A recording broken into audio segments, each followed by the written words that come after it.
বাচ্চা আসে, পরবর্তীতে যেন আর বাচ্চা না হয়, এর জন্য স্বামী শাশুড়ি আমার অপারেশন করে। লা তাকতুলু আওলাদাকুম খাশিয়াতা ইমলাক, তোমরা তোমাদের সন্তানদের হত্যা করিও না দারিদ্রতার ভয়ে। এটা অনেক বড় অপরাধ, ভয়ঙ্করতম অপরাধ, যেখানে আল্লাহ বলছেন নাহনু নারযুকুকুম ওয়া ইয়াহুম, মানে তোর রিজিকের দায়িত্ব তুই নিজে বহন করতে পারিস না। আপনার রিজিকের দায়িত্ব আপনি বহন করেন, এই চ্যালেঞ্জ দিতে পারবেন আল্লাহর সাথে? এই জন্য আল্লাহ ডাইরেক্ট চ্যালেঞ্জ করেছে, নাহনু নারযুকুকুম, আরে তোকে তো আমি খাওয়াই, তোর রিজিকের দায়িত্ব তুই কবে বহন করলি যে চিন্তা করিস আমার ছেলে আসলে কে খাওয়াবে? তোরই রিজিকের দায়িত্ব তো আমি বহন করি, তুই কখন তোর রিজিকের মালিক হলি? তো যেখানে তোর রিজিকের মালিক তুই নিজে না, সেখানে তোর সন্তানের রিজিকের মালিক কেমনে দাবি করার চেষ্টা করিস?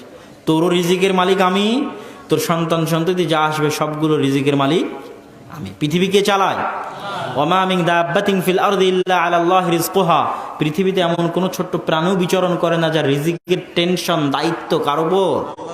আল্লাহ সুবহানাহু ওয়া তাআলার উপর। উনি ব্যবস্থা করেন যে এইভাবে উনি রিজিকের ব্যবস্থা, এটা ওনার দায়িত্ব, এটা ওনার জিম্মেদারি। কখন আপনি ওই জিম্মেদারির মালিক হয়ে গেলেন? কখন আপনি নিজে, আল্লাহ অস্বীকার করছে যে আপনি আপনার রিজিকের মালিক নন। আয়াত কি? নাহনু নারযুকুকুম, তোকে খাওয়াই আমি, ওয়া ইয়াহুম, তোর সন্তানদের খাওয়াবো আমি। তাহলে তোর রিজিকের মালিক এখনো তুই হোসনি, আমি তোর রিজিকের মালিক। তাহলে কেমনে কেমনে তোর সন্তানের রিজিকের দায়িত্ব নিয়ে নিলি? তাহলে যারা রিজিকের ভয়ে, টাকার ভয়ে সন্তান কম নেওয়ার চেষ্টা করে, এরা আল্লাহ সুবহানাহু ওয়া তাআলার বিরুদ্ধে বিদ্রোহ ঘোষণা করে। এবং মানুষ যখন বলে যে সন্তান নিব না, এই কথাটা আমি মনে করি আল্লাহর রুবুবিয়্যতের বিরুদ্ধে বিদ্রোহ।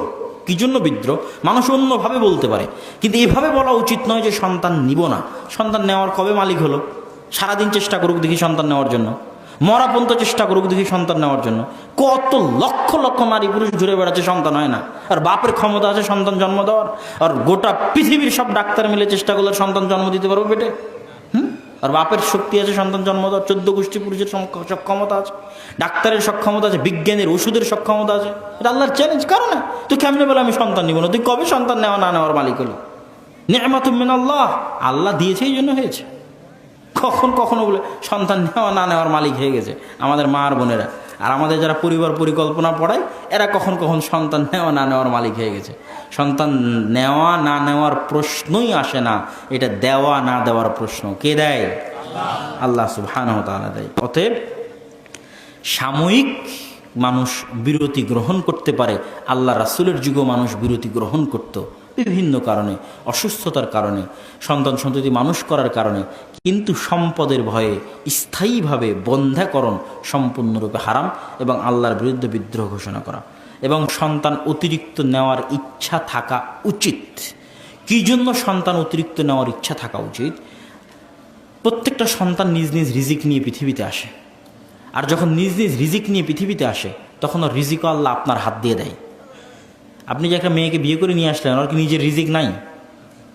50,000 পৃথিবী সৃষ্টি 50,000 বছর আগে ওর কি নিজের রিজিক ছিল না? ছিল। তাহলে আপনি যখন ওর সকল খাওয়া দাওয়ার দায়িত্ব নিলেন, তো ওই রিজিকটা আল্লাহ আপনার হাত দিয়ে দিবে।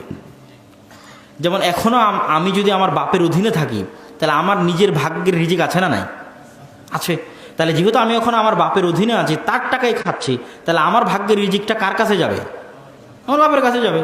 তার বাপের যদি এরকম 10টা সন্তান থাকে, তো 10টা সন্তান 10টা রিজিক নিয়ে দুনিয়াতে আসছে, ওই 10 জনের রিজিক আমার পিতার কাছে যাবে।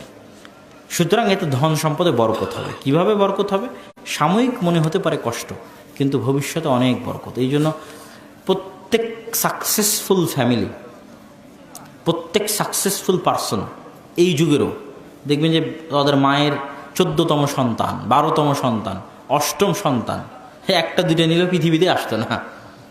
এবং ওরাই দেখবেন যে পরবর্তীতে অনেক ধনী হয়ে গেছে। আর এই যে ছোট্ট কার না, এই ছোট্ট কার ইসরায়েলে আপনি দেখতেই পাবেন না। আশ্চর্য হবেন, এই ছোট্ট কার আমাদের বাংলাদেশে বিক্রি হয়, ইসরায়েলে ছোট্ট কার নাই। কেন? ছোট্ট কারে তো যদি সামনে স্বামী বসে বা সামনে যদি আর কেউ বসে, তাহলে স্বামী স্ত্রী আর 2টা সন্তান ছাড়া ছোট কারে অংশগ্রহণ করা সম্ভব নয়। ইসরায়েলে সব জিপ গাড়ি দেখবেন, বিশাল বড় বড় জিপ গাড়ি, যে সৌদিরাও জিপ গাড়ি ব্যবহার করে, কেন? ওদের সন্তান সন্ততি বেশি, তো জিপ গাড়ি ছাড়া তারা ব্যবহার করে না। এবং তারা প্রত্যেকটা দেশ, চায়না পুরস্কার ঘোষণা করছে তোমরা সন্তান নাও। রাশিয়া বিপদে আছে, কাকে দিয়ে যুদ্ধ করাবে? লোক নাই, তাহলে তোমরা সন্তান নাও, পুরস্কার দিব। আর যারা সন্তান নিবে না তাদের বিরুদ্ধে জরিমানা। আপনি পত্রিকা পড়ে দেখেন, সত্য নিউজ। চায়না বিপদে, সন্তান নাই। রাশিয়া বিপদে, সন্তান নাই। ইসরাইল বিপদে, তাদের সন্তানের দরকার, আর ওরাই আবার আপনাদেরকে বলতেছে তোমাদের সন্তান নিতে হবে না। তাহলে সমস্যা কোন জায়গায় এবার ধরতে পেরেছেন? নিজেরা ঠিকই সন্তান নিচ্ছে, কিন্তু আপনাকে সন্তান নিতে দেবে না। সর্বশেষ বলি, এটা মানুষের ব্যক্তি স্বাধীনতায় আঘাত। একটা রাষ্ট্র কতদূর পর্যন্ত চলে গেছে আপনার কাছে, কতদূর পর্যন্ত আপনাকে কন্ট্রোল করতে চায়, কয়টা সন্তান নেব এটাও নাকি রাষ্ট্র নির্ধারণ করে দিবে। Who the hell are you?